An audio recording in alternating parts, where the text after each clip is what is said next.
On parle des inondations. Des zones qui sont des zones habitables et des zones non édificantes, dites non édificantes,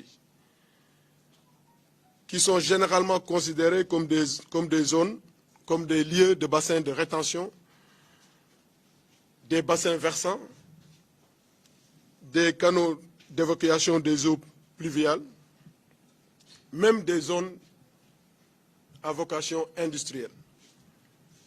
Malheureusement, des études préalables n'ont jamais été menées dans la plupart de nos villes et de nos départements, de façon qu'à ce jour, 7% seulement des communes du Sénégal disposent d'un plan d'urbanisme de détail.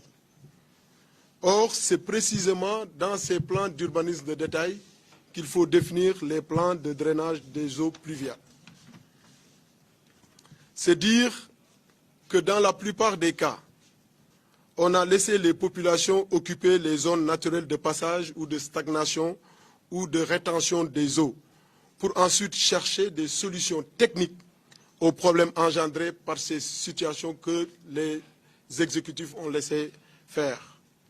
Même lorsqu'il existe ces plans directeurs de drainage des eaux dans les 7% des communes, ces plans ne sont pas toujours appliqués, comme c'est le cas, par exemple, à Pikine ou à Guédiawaye, où la pression démographique a eu raison de la volonté politique des autorités locales. À Ziguinchor, dans ma commune, il peut paraître abusif de parler d'inondation. En dépit des records pluviométriques enregistrés ces dernières semaines, on a pu atteindre des pics jusqu'à 114 mm sans que les populations ne prennent des pirogues de fortune, comme c'est le cas ailleurs. C'est qu'en vérité, Ziguinchor est configuré en un système de pente naturellement prédisposé pour déverser les eaux de pluie directement vers les exécutoires naturels, l'exécutoire naturel qu'est le fleuve.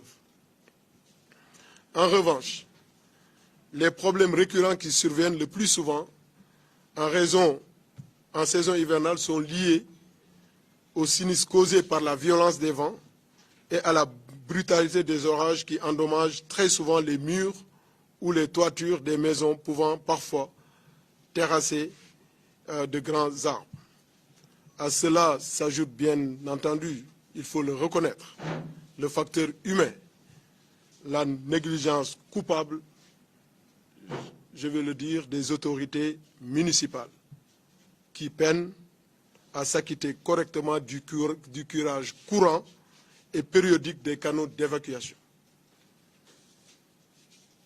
C'est le cas aussi également, quand si on reste dans notre département, de la commune de Niassia, où la route a obstrué, bouché des canaux qui existaient avant et qui ont causé des inondations tout au long des maisons qui sont au bord de la route.